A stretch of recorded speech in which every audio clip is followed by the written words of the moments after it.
Do flasim për problemet e një punëtoreja brenda Trepçës dhe transferimet e saj cilat është bërë brenda këtij institucioni. Bashkë me mua dhe kushtrimin këtu në studio është Valdete Shabani.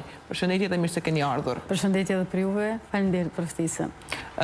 Ndoshta po ju mundojmë dhe uroj që gjithçka është në rregull me formën e një ul. Faleminderit shumë, po kam një mirë është gjithçka. Keni psu lëndem gjatë punës?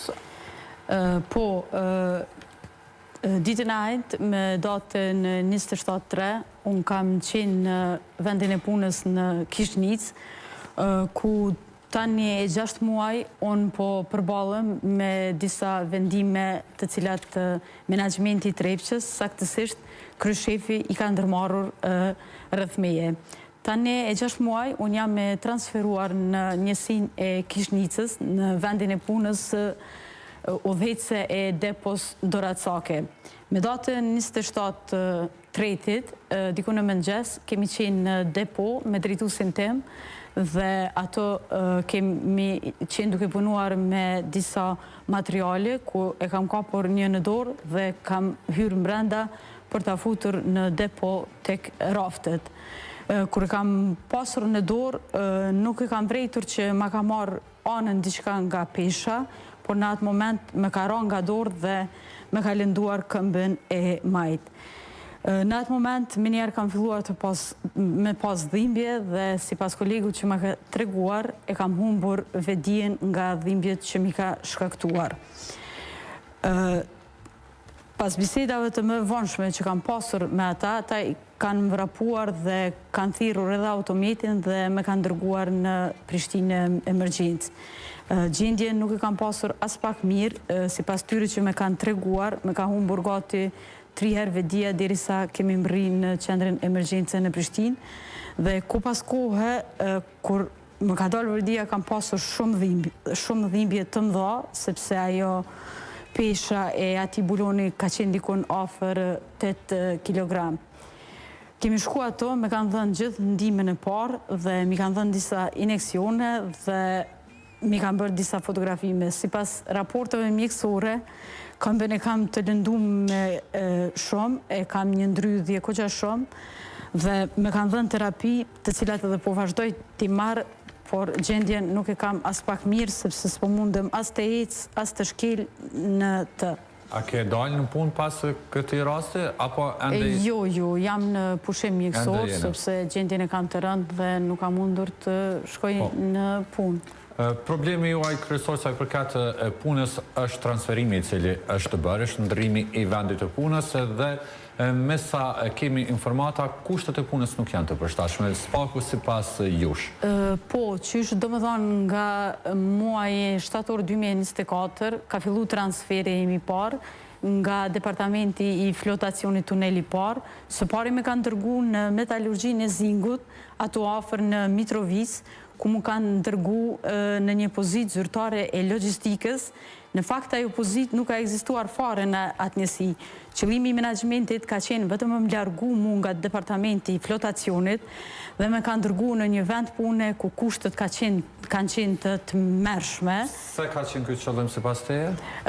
Po nuk e di, për përgjigje të më të tjeshme mundën me e pata. Unë deri me tani... Kështu sqarohemi, në fakt ne kemi kontaktuar edhe vetë udhëheqësit e Trepçës, në këtë rast drejtorin e Trepçës, zotërin Faton Ahmeti, nëse nuk po ja gaboj emrin, po Faton Ahmeti, ku kemi kërkuar në fakt që ta kemi një përgjigje nga ta, po një përfaqësues të tyre sot këtu në emision. Mirë po zoti Ahmeti është përgjigjur me një mesazh duke thënë që kontaktojnë zyrën për media, respektivisht edhe zyrën e burimeve njerëzore.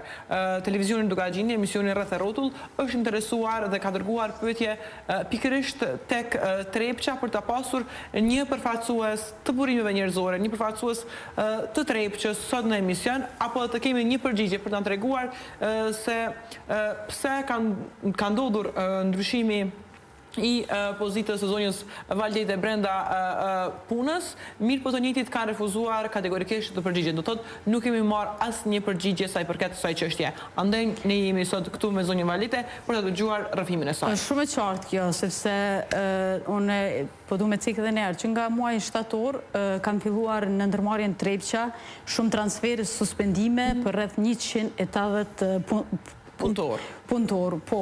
Dhe shumë e qartë që menaxhmenti nuk dënë të jepë përgjigje, sepse ai tani veç e ka parë se çfarë ka bërë me gjitha këto vendime. Gjithë ne, duke filluar prej me dhe gjithë kolegëve tjerë, kemi bërë ankesa në gjykatë në inspektoriat. Gjithë ne jemi dalur fitues, duke marrë vendim pozitiv nga gjykata. Dhe tani më ata e kanë kuptuar se çfarë veprimesh ligjore kanë marrë. Dhe për gjitha këto, unë dua të cik edhe një herë, jam fajtor menaxhmenti Faton Ahmeti, Shoqëri Sadiku dhe Arianet Voca. Ju përmendni këta emra? Po. Për fajtor pse i akuzoni? Po, këta i akuzoj, sepse Faton Ahmeti gjitha këto vendime i ka bërë me direktivat e drejtorit Shoqërisë Sadiku, sepse ai ka ardhur një menaxher i ri dhe nuk i ka njohur punëtorët e Trepqës se kush janë ai ose ai. Ai direktivat i ka marrë direkt nga Shoqëria Sadiku dhe ka vepruar me ato direktiva. Ndërsa e cika edhe Arianit Vocën, dua ta përmend edhe atë, sepse ai është zyrtari kryesor ligjor i ndërmarrjes Trepqa dhe asnjëherë nuk ka dalur me një vendim zyrtar për këto padrejtësi që po ndodhin rreth punëtorëve. Po, ju e një ankuar, ndonjëherë themi të sindikata, keni unë kam bërë ankesë, i kam ndjekur gjitha rrugët ligjore, kam bërë ankesë tek komisioni i ankesave i ndërmarrjes dhe edhe pse ata kanë qenë të njoftuar për problemet shëndetësore të cilat unë i kam, ata me kanë kthyer përgjigje negative. Kam bërë ankesë në inspektoriat. Inspektoriati mundem të them nuk e ka kryer punën e vetë si çdohet.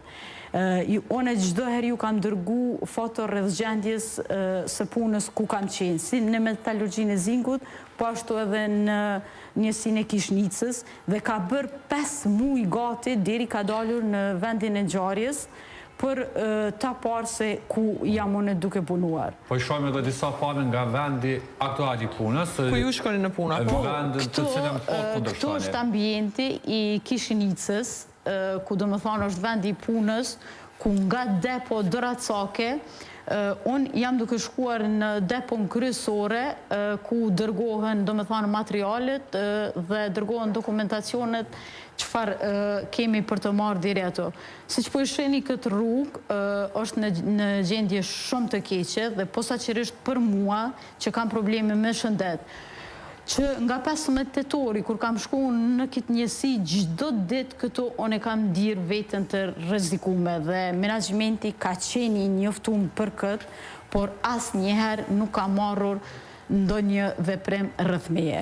Ju paraprakisht keni pasur probleme me shëndetin? Po, para 2 viteve unë kam pasur një operacion në këmbën e majt, ku kanë qenë ata të njoftuar që nga fillimi, po në vendin e punës ku kam punuar në administrat nuk më kam penguar ajo, unë i kam kryer gjitha punët si është dashur, po në këto ambiente ku më kanë dërguar këta, ku edhe po i shihni videot, kushtet kanë qenë shumë të rënda për mua. A je njoftuar paraprakisht për ndryrimin e vendit të punës? Jo, nuk jam njoftuar fare, as nuk jam pyetur fare. Kur e ke marrë vesh që është ndruar vendi i punës? Vendimi i parë me ka ardhur me datën 4 shtator, me ka ardhur dhe me thonë në email dhe me ka ardhur drejt për drejt mua. Nuk i ka shkuar udhëheqësit tim, ku shumë kohë më para, çdo vendim që ka ardhur nga menaxhmenti i ka shkuar udhëheqësit të njësisë, jo drejt për drejt punëtorët. Po këta kur kanë filluar t'i marrin këto vendime, ne i kanë dërguar drejt për drejt neve, që do të thotë e kanë bërë një shkelje të hierarkisë. Me këtë ndryshim të pozitës tuaj mbrana punës, ndryshon koeficienti të cilin paguheni ndërkohë si ndryshimet tjera? Po, ma kanë zbritur pagën, po kur më kanë dërguar këto në njësinë e Kishnicës, ma kanë zbritur pagët dhe gjitha shpenzimet ne që ka udhtojmë prej Mitrovicës deri atje na gjitha duhet mi kry vetë. Çdo ditë udhtani, prej mëngjesit, jo sa fillani punën dhe në sa niseni nga Mitrovica. Dëgja, këtu kisha pas dëshirë pak të lidhem në një temë. Kur jam transferuar unë këtu në Kishnicë, kjo njësi ka pasur një orar të cilët kam punuar ndoshta që 15 vite dhe punëtorët kanë qenë të ndarë në 2 brigada, do të thotë brigada A dhe brigada B, dhe kam punuar nga 3 ditë nga 12 orë. Sa i përket këtu pak për neve ka qenë pak një lehtësim, sepse i kemi pas 3 ditë punë dhe adin shkaku i udhëtimit. Me të ardhur kryeshefi në njësinë e Kishnicës, ka ardhur të bëj disa kontrolla dhe e ka vrejtur që unë jam duke punuar, do më thënë, 3 ditë, si që punojnë punëtorët e tjerë. Këtë rast, aje ka qujtur komoditet dhe ka kërkuar nga udhëheci njësis të më kthej mua për çdo ditë të shkoj në punë. Udhëheci i asaj njësie, zotre Fisnis Frangu, i ka thënë, po te e ke dërguar në vendin e punës udhëheci e depos Doracake. Dhe depo punon me ndrime ashtu si që punojnë edhe punëtorët e tjerë. Dhe nga kjo ka ndikuar, nga jo ditë, pas një jave, është marrur vendim që komplet stafi të punoj për çdo ditë nga 8 orë. Dhe më thënë, neve, na është vështirësuar gjendja, jemi dashur për ditë të shkojmë në punë nga Mitrovica, që është një... të rrugës si po mbulojnë gjitha vetë i mbulojmë, se ka dhe kolegë të tjerë, nuk jam vetëm unë transferuar atje. Që i bie që është ullë paga dhe janë rritë shpenzimet? Po, janë rritë shpenzimet për çdo ditë, mune gjendjen e shëndetit për çdo ditë më është rënduar më shumë, kam filluar të bëj kontrolla tek psikiatrit, tek ortopedis, sepse përveç që jam demoralizu, jam degradu, sikur me pozit, kam filluar çdo ditë të kem edhe probleme shëndetësore më shumë. Në këtë gjendje të përgjithshme, gjendja juaj aktuale, a keni pasur komunikim me dikon prej udhëheqësve të Trepçës apo edhe me sindikatën ditëve të fundit? Sa i përket punës së lëndimit, asnjëri nga menaxhmenti nuk më ka kontaktuar për këtë çfarë ka ndodhur. Dhe sipas informata që unë kam, saktësisht kryeshefi e ka quajtur këtë rastimin, ka thënë mos mund të jetë in skenem. Pse in skenem? Po, mund të pyetni edhe atë, sepse nga urrejtja që ai, ose më me thonë hakmarrja që kanë ndaj meje, ja ka marrë mendja që kjo është bërë në mënyrë qëllimshme. Pse duhet të ketë urrejtja apo hakmarrja ndaj jush? Në çka ludani? Nuk e di, unë kam kërkuar takim me të drejt për drejt, ku i kam gjitha emailët dëshmi, kam dashur të shkoj në takim të sqarohem me të pse po e bën këtë ndaj meje, sepse gjithë stafi tjerë, i udhëheqësve tjerë, kanë informata dhe janë të njohur se kam qenë njëri ndër ekspertët më të lartë në ndërmarrjen e Trepçës. Nuk kam pasur kur asnjë vretje nga asnjë udhëheqës dhe për ata kam pasur dëshirë të shkoj të komunikoj me të pse po i bën këto veprime ndaj meje. Por çdo herë i ka ikur komunikimit. Po si ka nisur e gjithë ngjarja ku ju nga zyrtare logjistikës në Trepçë keni përfunduar në Kishnicë. Si ka ardhur deri te ky vendim? Po, mendoj se nga pozita zyrtare logjistikës në njësinë e Kishnicës, pasi e tregova edhe më herët, pasi ka marrë përgjigjen e ankesës negativ nga stafi i menaxhmentit, unë e kam njoftuar edhe zyrtarin për mbrojtje dhe shëndet në punë, zotrin Florim Selimi, për t'i treguar që të vjen në vendin e punës të shoh gjendjen në të cilën mua me kanë dërguar. Zotriu në fjalë ka ardhur në njësinë e metalurgjisë Zingut dhe e ka njoftuar kryeshefin për ato kushte që jenë ato. Çfarë ka bërë menaxhmenti? Me këtë rast, me të kuptuar, edhe zotrin Florim Selimi, edhe mua për të njëjtën ditë na kanë transferuar në njësinë e Kishnicës. Domethënë, e ka bërë këtë veç pse kemi filluar me ankesa të tjera, sikur të ky zyrtari, po ashtu edhe te inspektorati i punës dhe po ashtu me padin ndaj ndërmarrjes. Kur u komentua vendimin që ju duhet të kaloni në Kishnicë, si komunikuat pastaj me udhëheqët? Kërkuan ndonjë takim? Cila ishte arsyeja që u dha? Dëgjoj, i njëjti vendim, sikur vendimi i parë, edhe ky i dyti me ka ardhur mua në email dhe kam shkuar në menaxhment dhe kam kërkuar prap që të kem një takim me kryeshefin, por asëse nuk kam pranuar as stafi tjerë dhe as kryeshefi. Kur shkuat në Kishnicë, kush ju takoi në fillim edhe cila ishte biseda e parë me ta, çka ju thanë ata? Po, unë të nisërme kam shkuar, do më thënë, në punë atje, kam shkuar me disa kolegë tjerë të cilët janë transferuar 2 javë para meje në atë njësi. Kam shkuar në takim drejt tek drejtori Fisnik Frango, i cili ka ndjej shumë këtë qardhje për atë transfer timin në atë njësi. Më ka thënë, e kemi urdhër, në ka ardhur vendime, do t'jemi në gjendje të ndihmojmë çka do që kemi mundësi, dhe pikrish këto, unë kisha dashur të lidhem dhe ta falenderoj gjithë atë staf, duke filluar nga drejtori Fisnik Frango dhe gjithë punëtorët që janë ato, sepse na kanë përkrahur dhe na kanë ndihmuar vazhdimisht. Posaçërisht mua, kur i kanë kuptuar që i kam këto probleme shëndetësore, gjithmonë më kanë dalur në ndihmë. Sepse nështë nuk e di sa e keni të gatshme pamjet. Po, i lutem nëse mundet të pamjet, i lutem. E shihni, vetëm dera e asaj depoje ku mu më kanë dërguar e ka peshën më shumë se 200 kg. Do më thënë, asë një pun tjetër mos të kisha bërone, vetëm kjo është një zyre tjetër, nuk është ajo dera që po flasë për të. Këto është vendi metallurgji zinko, do më thënë ku më është bërë transferi i parë, i shihni kushtet cilat kanë qenë. Ky koridor, mund të them, gati për çdo ditë ka qenë i mbushur me ujë, sepse ka qenë krejt në mënyrë katastrofale dhe çdo ditë sa herë kam ecur këtu, kam ecur me rrezik se porcohen. A është kjo gjendje në gjitha hapësirat e punës në Kishnicë, jo vetëm në këto hapësira ku punon? Kjo është gjendja në metallurgjinë e zinkut, këtu në Mitrovicë. A është edhe pjesa tjetër e të Kishnicës në këtë formë, në këtë gjendje? Po, mund të lëshoni atë videon tjetër. Që i bje që edhe punëtor tjerë punojnë në këto kushte, jo vetëm hapësirat të cilën punoni jo? Edhe punëtor tjerë. Që prapë është këto metallurgjia e zinkut këtu në Mitrovicë, nuk e di sa e keni të gatshme videon e Kishnicës. Këto është një vend ku në Kishnicë, në muaj nëntor më duket, është ndalur rryma 6 javë. Ne i kemi pasur kushtet katastrofale. Në vendin e punës ku jam unë, nuk ka pasur asnjë kusht për nxehje.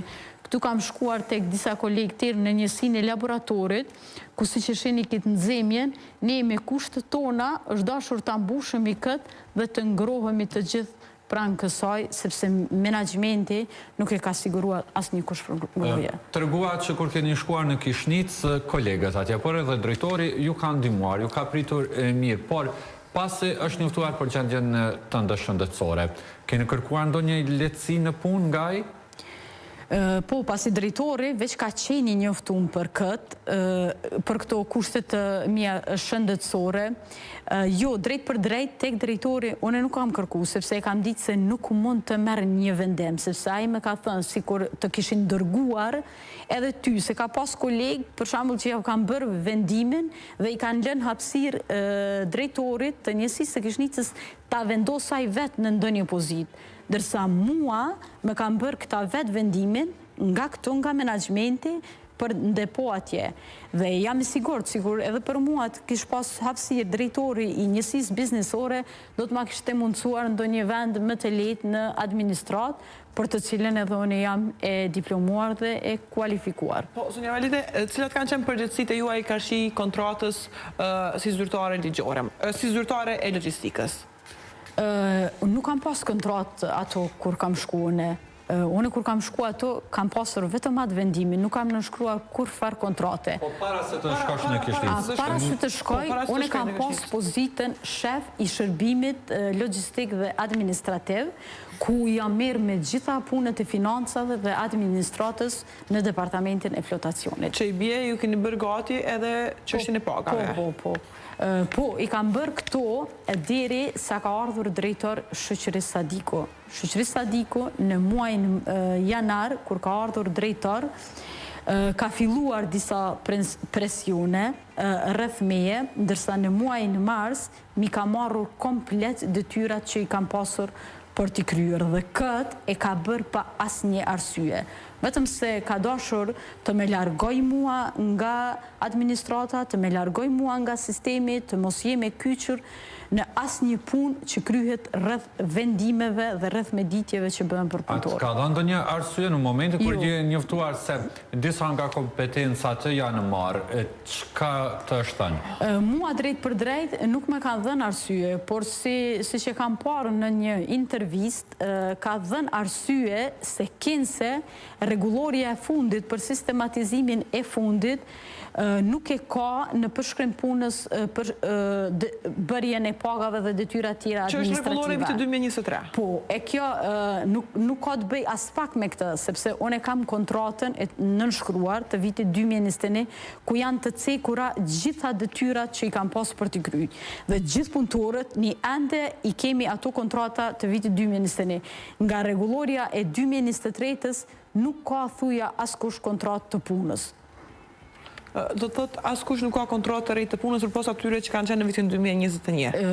Nuk janë në përputhje me rregullorën e rejtë të një kështu. Jo, se pak, për shembull, menaxhimenti dhe gjithë ata pak janë të njoftuar se kjo rregullori ka pas disa gabime dhe për atë sa ka qenë menaxhimenti i kaluar nuk ka bërë kontrata për punëtorët, sepse ka pasur një plan të i bëj disa përmirësime që ka ndodhur gjatë asaj rregullorie. Por si u njoftuat që u marrën disa nga kompetencat e juja, me email, përmes ndonjë takimi, drejt për drejt me dikon prej menaxhmentit, apo si u njoftuat? Po, Shoqëri Sadiku i ka dërguar email, i ka dërguar drejtorit flotacionit, zotrit Gzim Mustafa, që nga muaji prill 2024, gjitha punët rreth administratës dhe financave do të kryhen në flotacion, dhe ku edhe i kanë tërhekur gjitha dosjet nga departamenti ku ne kemi qenë duke punuar. Drejtori i flotacionit, të takoi ty për ta komentuar këtë lajm dhe çka të tha? Çfarë arsye të dha? Po jo, ma ka treguar ato urdhresën që i ka ardhur dhe në këtë drejtim ai s'ka pasur të mundshme të merr asnjë hap në këtë drejtim. Në ankesat që i keni bërë tek Inspektorati i Punës, keni marrë ndonjë përgjigje pozitive, negative? E sqarova dhe ma heret, Inspektorati i Punës është vonuar shumë me këtë vendim të dalur. Para një 10 dite, me ka dërguar një raport në të cilin flitet për disa shkelje që i kanë gjetur. Atë ma kanë dërguar mua dhe ja kanë dërguar edhe menaxhmentit, ku i kanë jepur afat 8 ditë për t'i parë ato shkelje çfarë i kanë bërë dhe ku shkruan që pas 8 ditë nëse nuk ndërmarrin diçka, do të dalim me një vendim rreth gjobës dhe këtë nuk e kanë bërë akoma. Do thotë nuk ka ndonjë lëvizje sa i përket vendimit të inspektoratit? Jo, nuk ka asnjë lëvizje, nuk ka, jo. Po, me sindikatën një takuar këto ditë? Ke kërkuar ndonjë takim? Me sindikatën, që kur kanë filluar këto transfere, domethënë për mua dhe kolegë të tjerë, sindikata nuk e ka bërë asnjë punë rreth këtyre transfereve që ka ndodhur në mënyrë shumë të palegjshme. Unë për vete ju kam dërguar email dhe i kam treguar për rastet e ndodha, nuk kam marrë asnjëherë përgjigjen nga ta. Po ashtu, edhe pse i kanë parë ndodhi që po ndodhi, nuk kanë dalë asnjëherë me një komunikim zyrtar për këto që po ndodhin. Gjithë ne, unë i përmenda se janë dikon mbi 180 punëtor me probleme shëndetësore, nuk jam vetëm unë, ka dhe kolegë tjerë, ka kolegë që kanë sëmundjen e tumorit dhe ju kanë bërë lëvizjeve të vendit të punës, ka kolegë, për shembull kolegu im që unë udhtoj me të, është edhe ai i sëmur, ka të vendosur stenda. Do të thonë, ka shumë raste që përballen me probleme shëndetësore, por menaxhmenti nuk e ka marrë asnjë parasysh për këto gjëra. Po, sindikata po më intereson me ditë çfarë arsye mund të ketë që nuk ka pasur një reagim, qoftë edhe me ju, nëse ju publikisht dhe zyrtarisht, po qoftë edhe me juve pse kanë hezituar që të komunikojnë. Kanë frikë nga menaxhmenti, janë të themi të udhëhequr nga menaxhmenti, cilat janë dyshimet e juaja? I vetmi kryetari, zoti Ibrahim Jenusi, me ka telefonuar mua si në mënyrë morale, dërsa me komunikim zyrtar nuk kanë dalur, sepse komplet antarët që janë në atë sindikat, ata janë komplet njerëz të shoqërisë Sadikut dhe ata nuk mirën fare me këto çfarë ju ka ndodhur punëtorëve. Edhe ju jeni antare e sindikatës? Jo, unë po mendoj për antarët që janë për kryesia e sindikatës, se unë antare sindikatës jam, po unë po flasë për kryesin që e përbëjnë sindikatën, ata janë komplet njerëz ti. Dhe as të njëri, as njëherë nuk e kanë ngritur zërin për këto çfarë po ndodhin. Sepse ne e dim se kjo veç është parë që është duke ndodhur në mënyrë jo ligjore, sepse gjithë kemi fituar rastet në gjykat. Asë njëri nga ne nuk ka marrur përgjigje negative. Rastet për çka? Cilat raste keni fituar deri tani? Po të gjithë ne punëtorët, që kanë të bëjnë me këto transfere, me suspendime, me lëvizje të vendeve të punës. Është pak për të përmendur, sepse para mendoj edhe nështë edhe posti që është kanë bërë edhe lëvizje edhe tek pastruse, do të thot edhe ato në gjykat kanë dalur fituse në këtë drejtim të tyre. Që sa ko je në pushim mjekësor, nuk dalin puna aktualisht për shkak të gjendjes? Rasti ka ndodhur me 27/3, do të thot javën e kalume dhe nga jo ditë unë jam pushim mjekësor. Cilat janë hapat të cilat do t'i ndjekësh tash që tutje, duke pas parasysh edhe gjendjen tënde shëndetësore? Dëgja, unë deri me tani i kam ndjekur gjitha rrugët ligjore që është dashur. Do të vazhdoj ta bëj këtë prap edhe për këto arsye që më ka ndodhur këtër, sepse unë e di se nuk i kam shkaktuar asnjë dëm ndërmarrjes, nuk i kam bërë asgjë për t'i merituar gjithë këto çfarë mi ka bërë menaxhmenti. Nuk do të lë gur pa lëvizur derisa drejtësia të fitoj në gjitha këto raste, sepse unë nuk e di. Për rastet tona janë të njoftuar edhe ministresha, edhe kryeministri, ne ju kemi dërguar gjitha këto çfarë po ndodhin në ndërmarrjen Trepça. Unë nuk muj me paramendu a është e rëndësishme një drejtar dhe një kryeshef, apo e tërë ndërmarrja dhe gjithë ky numër i punëtorëve që po përballen me këto padrejtësi. As të njëri, asgjë akoma nuk ka marrë ndonjë veprim ndaj tyre. Ju vazhdimisht përmendet emrin e shoqërisë Sadikut, po tentoj me thirr shoqërisë Sadikut, mirë po duket që e ka edhe numrin e mbyllur, e ka telefonin e mbyllur, të paktën nga ajo që po më thot linja telefonike, të shohim në rast se po tentojmë prap ta thrasim. Okej, po duket që po hyn lidhja. Alo, përshëndetje, po flas me shoqërisë Sadikun? Jam Kaltrin Zymberi, gazetare për televizionin Dugagjini, jeni live në emisionin Rreth e Rrotull. Zoti Sadiku, këtu pranë vetës kam Valdete Shabanin, punëtorja e cila është ndryshuar pozita e punës. Ka shumë akuza karshi jush, duke ju akuzuar se jeni njëri prej njerëzve ndoshta kryesor kyç që keni ndikuar që kësaj të ndryshohet vendi i punës. Çfarë mendoni për këtë çështje? Keni diçka të komentoni? Veç pak, në komunë me prononcimin më herët e den, aty në avanceta, edhe asë një argument nuk e ka, unë transfer s'ku edhe o kërkuj për pas e drejtër të kryeshefit. Besoj që keni dëgjuar, e keni marrë lajmin që zonja Valdete tashmë është ndua në vendin e punës. Nuk është në njësin teme, për flasë. Nuk di për lajme, apë të kesh nuk jam i njëftumë. Po, nuk është pjesë e njësisë të na. Po, nderuam e jam kushtrimin bashkë moderator në emisionin Rreth e Rrotull. Zonja Shabani ndër të tjera përmendit që e gjithë kjo ka ndodhur edhe me punëtorë të tjerë, por që mund të ketë edhe prapavi tjera si shenjë hakmarrje. Për çka mund të bëhet fjalë? nuk qëndrën edhe mirë është mirë adresuën e kemë zyrën për media në Trepçe, adresën një zyrën dhe më thonë dhe ata mere me të punë. Ne kemi komunikuar edhe sot gjatë ditës, edhe para se të futemi në emision, por që fatkeqësisht nuk kemi pa gatishmëri nga ju për një përgjigje, apo për të na bashkuar në emision. Ne kemë zyrën për që ta, po flasë është zyra për komunikim me media, dhe adresën një zyrës atë. Mirë po, zonja Shabani, po përmendë emrin tuaj direkt. Jo, nuk e ka vetëm me Trepçën. Gazetar, shumë ta kanë mu më mere, me individ atë, aplikisht. Janë rrugë ligjore, janë institucionet, edhe se kam asnjë koment. Zotë Shabani, kam edhe një pyetje. Pse nuk keni pranuar asnjëherë që të takoni direkt zonjën Shabani? Kjo thatë që ka kërkuar disa herë edhe me shkrem një takim me ju. Qëre, është vija hierarkia, nuk muna mu taku me çdo punëtor aty. Në rregull. Aja ka drejtorin e vetë, të gjitha adresimet mune me adresu ka drejtori, a ju mjatë llogari mua. Zotë Qyqeri, unë kam edhe një pyetje për ju, sa i përket çështjes së rregullorës dhe kontratës së punës së cilën e ka pas zonja Valdete.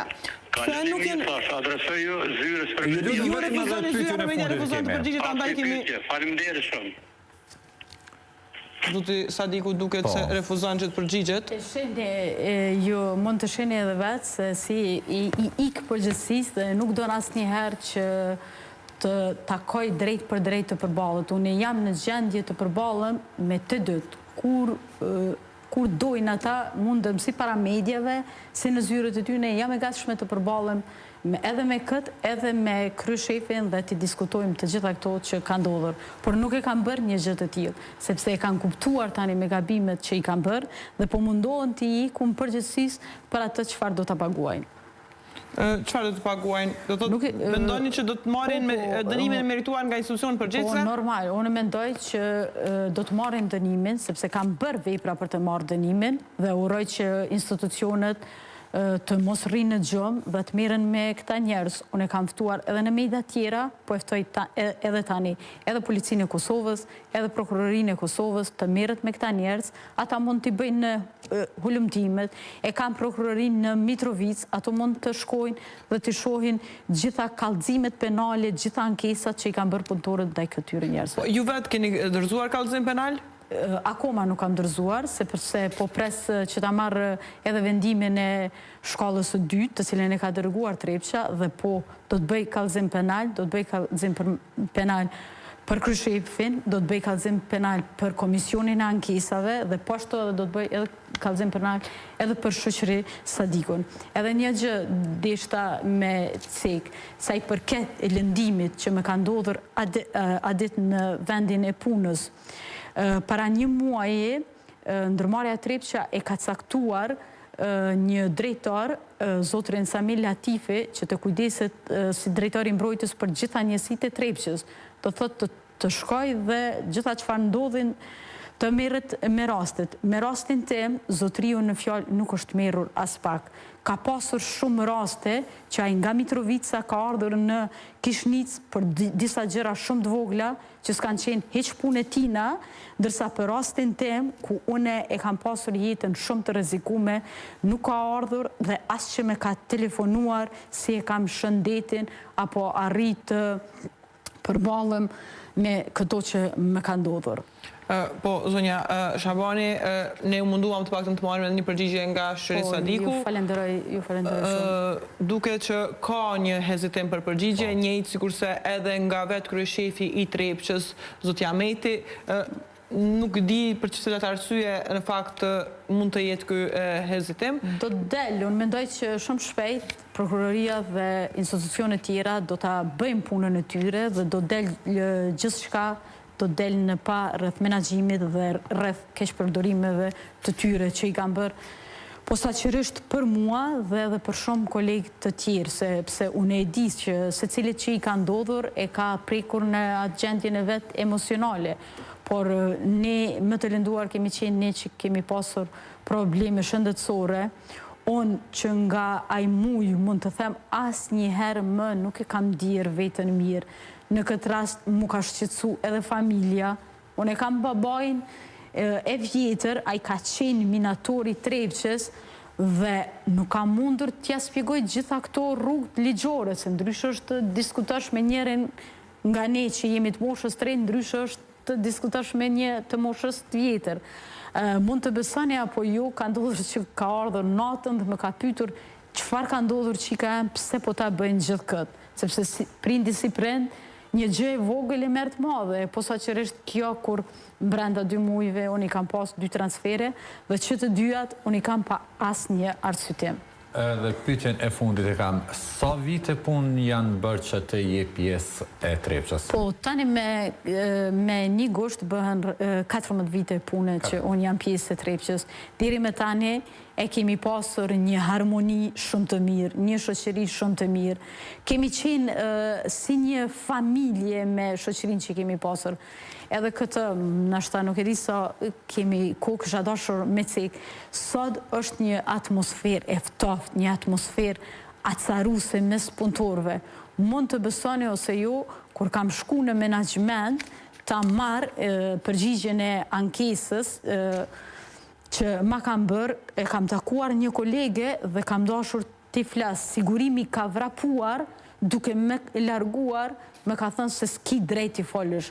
Do më thënë, ajo gjendje ka ardhur në ndërmarrjen Trepça. Se sipas ush ka ndërhyrja dhe... Po, gjitha këto janë pjesë e menaxhimit këtyre njerëzve. Këtu ndodhi që na ka ndodhur neve, a beson që tash ka shumë kolegë që frigohen me na fol neve, sepse frigohen mos duke i parë menaxhmentit, du bisedu me neve, mos edhe ata pe marrin ndonjë transfer ose një largim prej pune diko. Kjo atmosferë ka ardhur në ndërmarrjen Trepça, që unë e kisha cekë është shumë e dhëmshme, duke ditur kush është Trepça dhe kush ka qenë Trepça. Zonja Valje, duke shpresuar që shumë shpejt do mund të gjeni zgjidhje sa i përket çështjes së transferit tuaj të punës, po gjithashtu duke ju uruar dhe shëndetin e plot, faleminderit shumë që ishit sot pjesë e emisionit Rreth Rrotullt. Unë ju falenderoj gjithë juve, faleminderit për kohën që ndat për mua, ta diskutojmë këtë temë për mua dhe për shumë kolegë tjerë. Edhe njëherë ju faleminderit për kohën. Faleminderit shumë. Zhvilluam një bisedë me Valdeta Shabanin, e cila po kërkon drejtësinë në bazë të asaj që ajo quan se është bërë e padrejtëkarshishme